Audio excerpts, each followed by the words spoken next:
Аюулар.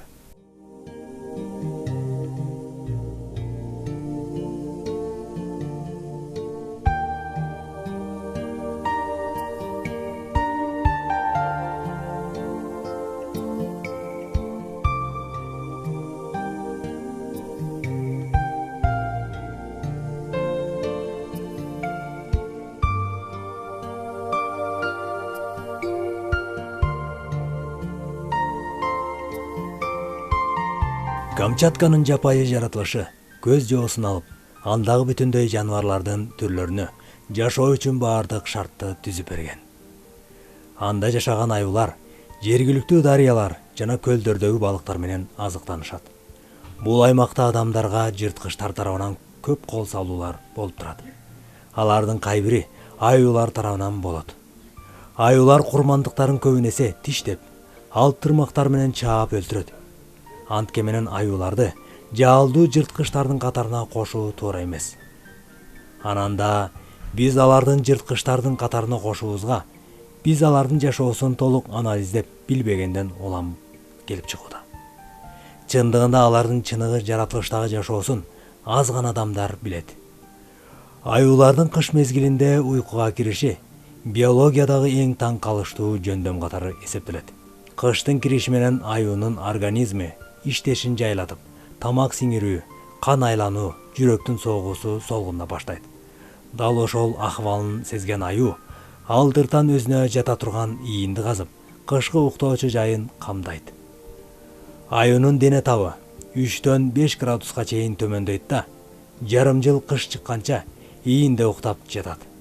Ал учурда аюунун азык сиңирүүсү жайлап, кайталап тамак сиңирүү процессине өтөт. Башкача айтканда, денесине топтогон биолог заттарын, карындагы азыгын сиңирип бүткөндөн кийин колдонот.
Кыш мезгилинин оор учурунда аюулар денесине топтогон биолог затын көбүн сарп кылып, өзүнүн бүтүн салмагынын 20%га жакын майын жоготот.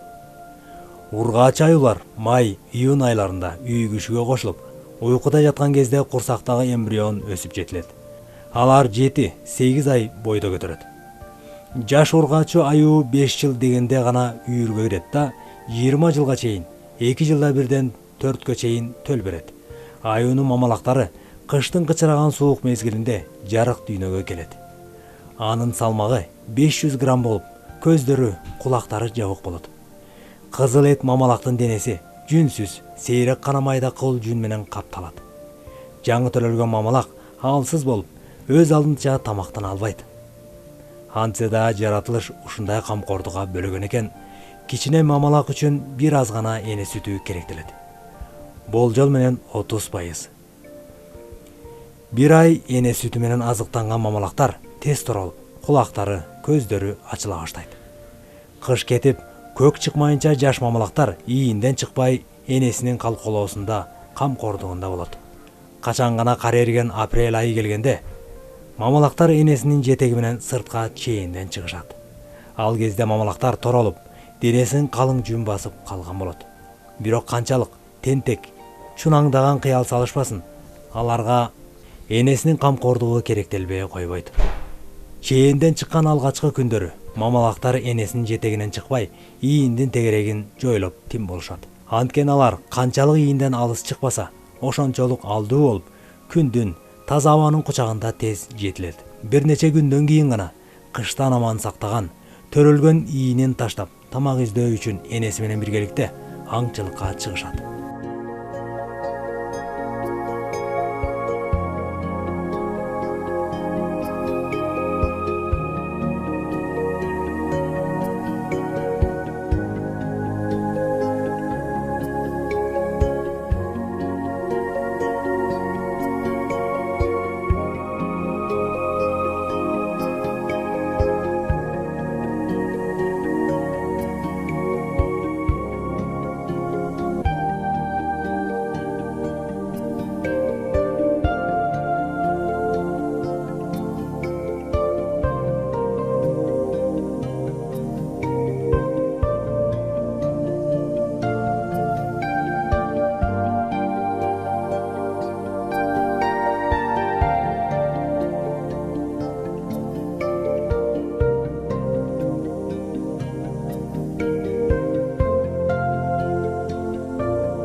Жаш мамалактарды алдыда жер шарынын эң катаал аймагында жашоо үчүн оор сыноолор күтүп турат. Өкүнүчтүүсү, көпчүлүк жаңы төрөлгөн жаш мамалактардын көбү кыштын ызгаардуу суугунда азыктын жетишсиздиги жана эркек аюулардын кол салуусунан улам мерт болот. Бул гана эмес, жаалданган эркек аюу баласын коргоого далалат кылган ургаачы аюуну да өлтүрүп койгон учурлары катталган. Адатта мамалактар энеси кийинки мамалактарды төрөгөнгө чейин жанында ээрчип жүрүшөт. Тагыраак айтканда 2,5 жыл чогуу жүрөт да өзүнчө бөлүнүп кетишет. Эгиз мамалактар бир канча ай чогуу жүрүп, анан гана өз алдынча жашоо кечирүүгө өтүшөт. Мамалактар бирге чоңоюп жатып, өз ара ойноо менен, бири-бирин тиштейлеп, аз-аздан согуш өнөрлөрүнө машыгып, кол салууга жана коргонууга үйрөнүшөт. Бул бала кездеги оюндар кийин ал аюу болгон кезде жашоо үчүн жардам берет. Чоңойгон сайын мамалактар бири-биринен оолактап, өз алдынча болууга, өзүнө өзү таянууга үйрөнүшөт. Андыктан көпчүлүк аюулар жалгыздан жойлоп, аңчылык кылып, жалгыз жашоо менен күн өткөрүшөт. Ал эми үйгүшүүгө 4 жылдан кийин жетилип кирет. Жаратылыш коюнунда аюулар 15 жылдан 30 жылга дээре жашашат. Бирок 20 жыл жашаган аюу карыган аюу деп эсептелет. Кышкы уйкудан ойгонгон Камчатка аюулары тоол аймактан суу жээктерине түшүп, жээкке чыгып, кар алдына тоңуп калган лосось балыктарын жейт.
Бирок азыктын жетишпестиги аларды андан да алыс аймактарга айдап, Тынч океандын, Охот деңизинин жээктерине дейре барышына мажбур кылат.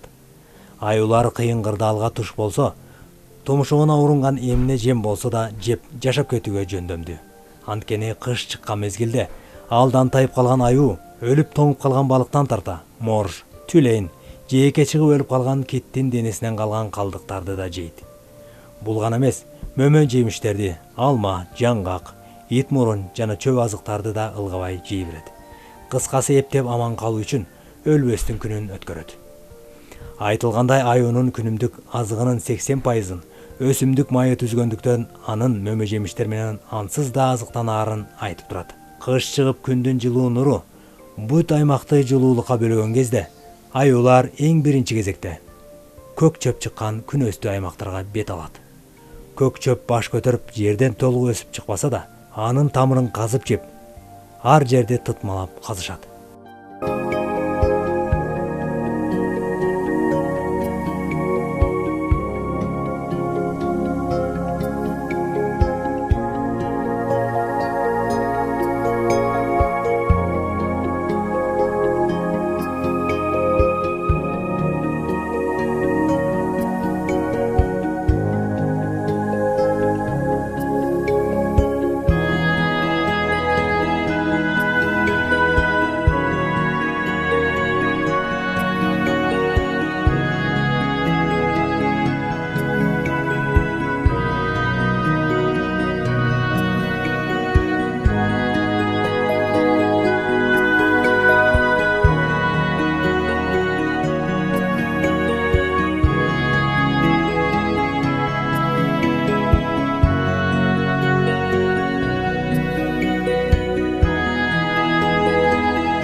Түшүм мол болгон жылдары аюулар токойдон көпкө чыкпай, кедир дарагынан жерге түшкөн данектерди жеп жатышат.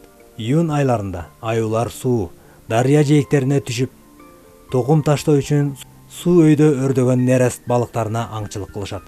Бирок ал балыктардын өрдөгөн учуру аз гана убакытка созулат. Жаз алды менен эркек аюулар үйүгүшү үчүн ургач аюуларды издей башташат.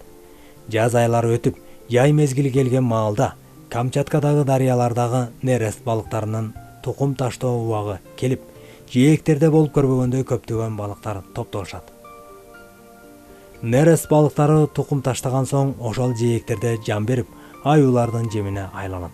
Бул азык майрамы аюулар үчүн көктөн түшкөн белек болот. 6 айга созулган уйкудан ойгонгон аюулар аталары басып өткөн жол менен азыгы мол жерге сапар тартышат. Ал жер Курил көлү деп аталат. Биринчи бөлүмдүн аягы.